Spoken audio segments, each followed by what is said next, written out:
Hey, welcome to another episode of Calls with Your Kinky Bestie. I'm Emma, your kinky bestie.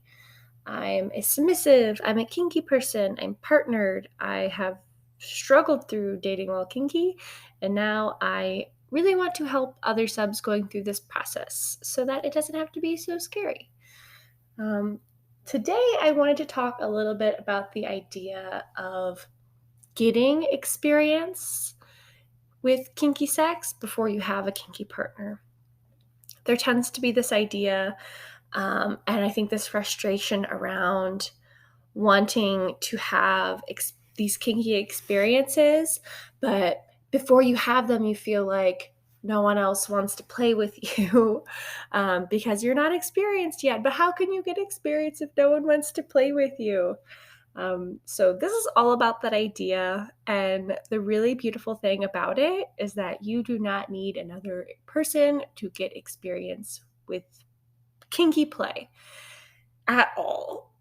Um, and this is a mind-blowing idea, right? And I admit it sounds a little quirky.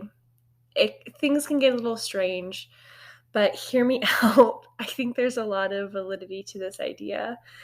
Um, So, when you think about the fantasy of being with other people, there's always this idea that I think, especially if you're new to submission, that this person is going to come out of nowhere and be your perfect dominant. They're going to show you exactly what you want and what you're needing and make it all happen for you. But if you haven't actually tried making it happen for yourself or have put too much thought into what exactly that is, then how is that going to be right? Um, Newsflash, human beings are not omnipotent. Dominants are not gods. They do not know something unless you tell it to them. So before you're in a partnership, this is the most ideal opportunity of your life to figure it out without any of those outside influences. So, here's how I recommend you do this. Make yourself a scene plan as a solo person. You can find templates for this online. I might make my own and share it. We'll see. Check the show notes for this because I'm going to create a blog post about this as well, which will have whatever I end up making. Who knows yet? But we all know about this idea of creating a scene plan with your partner so that everyone knows what to expect before going into a scene, so that you have all the pieces put into place and a safety plan, and you just know exactly what to expect so that you can just relax into it when it happens. But you don't need a partner to do this. If it helps, maybe start by creating a scene plan of like your fantasy that you would want to experience with another person.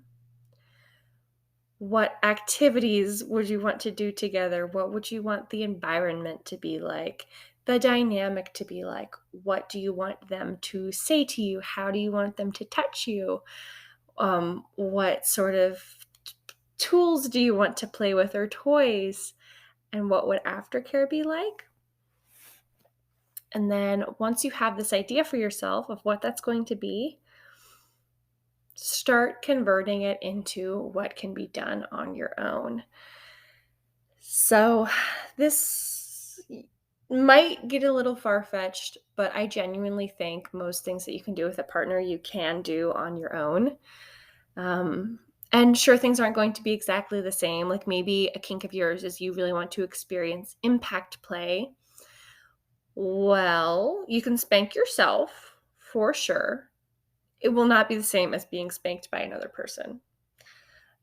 You also can get, they have sex toys that do like controlled impact play that like you would have a remote for. That's a possibility too. No, it won't be the same as being spanked by another person. But the mind is a really powerful thing. And really, the point of experiencing this solo is that it is a little bit different than experiencing it with another person, because you're not feeling the pressure, even if it's like an internally created pressure and there's no outside pressure from this person. There, especially as you're new, is this like internal feeling of like, "Ooh, I want to make sure I'm doing things right for this other person. Am I messing up?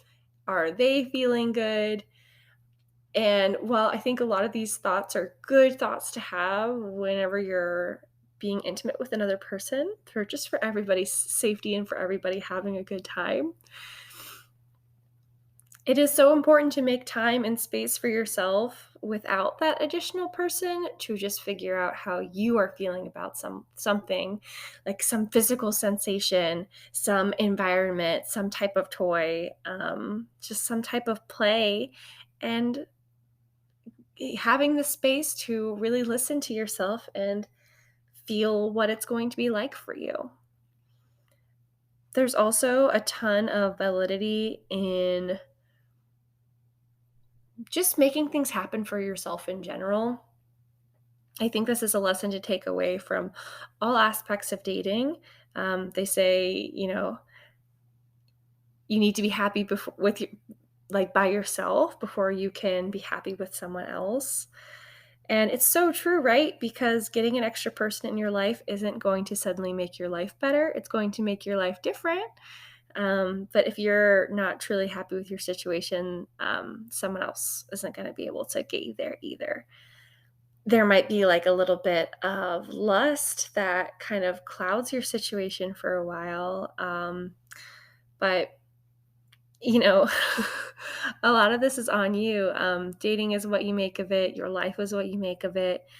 So you should totally learn how to figure that out without another person involved, especially if you are interested in submission and like giving a piece of yourself and your pleasure and your life, like that control away to another person. Starting with a really strong personal understanding of what your needs are and what is and isn't okay is going to be absolutely critical for you to be able to set those boundaries and really make informed decisions about the power that you are giving up and making sure that it's serving you. Because if your submission isn't serving you, well, what are you doing? You shouldn't be in it. Obviously, all these relationships should just have like a really strong positive impact on your life. And if they don't, um, then maybe you need to be taking a step back from kink. Maybe it's a form of like self-harm or self-sabotage. So, how can you figure out what this scene plan is for yourself to do it? Um, I recommend watching porn, getting on Wattpad maybe, and finding some scandalous stories. There are a ton of different resources for this. I would just recommend searching maybe like Literotica for XYZ scenario, just so you can get something written down. Of course, if video of a porn would help you figure it out faster, do what's going to work for you, and literally sit down with yourself and make a scene plan. You can start by pretending it's with another person, like what you would want this person to do to you, the foreplay, the environment, everything like that. And including the prep work that would happen behind the scenes before that thing would happen. Like what would your partner have to prepare before having the scene with you? Would they have to do research on the kink to do it safely? Would they have to have certain safety devices in place? Would they need to get, toys charged up and ready? Do they need to like have a frank conversation with you about it first? Figure out all of that stuff, because if this is a way that another partner is going to need to prepare for you, then you're going to have to do it for yourself too. So once you have that all figured out, start converting it into how those things can be experienced solo. You're going to have to get creative with some of these pieces, and please send me questions if you have like specific things that you like, kinks that you want to experience that you're having a hard time envisioning what they would look like solo. I would really love to answer some of those questions, maybe in some episodes later down the line, or just reach out to you personally. I think on Spotify or Anchor, there's a way that you can like leave me a video question, or you could always email me. My email is emma@kinkybestie.com. So you can reach out to me that way. I also am on Instagram at kinkybestie. Just get in touch. I would love to help everyone figure this out. I think this idea of solo scene planning, it just has changed everything for me whenever I was single, and I hope it can do the same for others.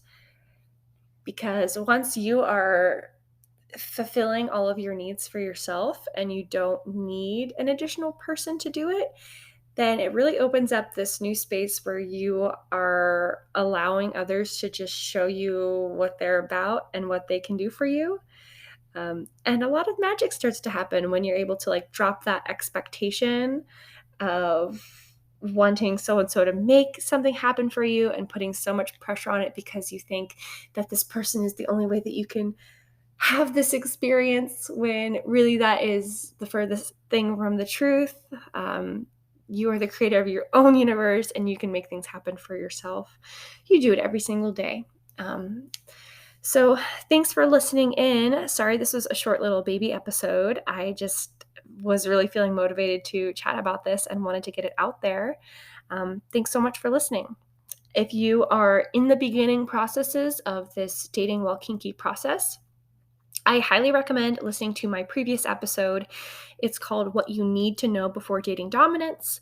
And especially if you're in the phase of like going out on dates with people, there are a lot of important safety pieces there that everyone should know before they start dating, especially when dating dominance, because there are like some unique pieces to our lifestyle in this dating scene that, of course, a lot of other dating resources just won't even be able to hold a candle to. But we need to know them as submissives, empowered to date dominance in safe and healthy ways that align with our needs and wants and desires. So again, thanks so much for listening. I will chat soon. Bye.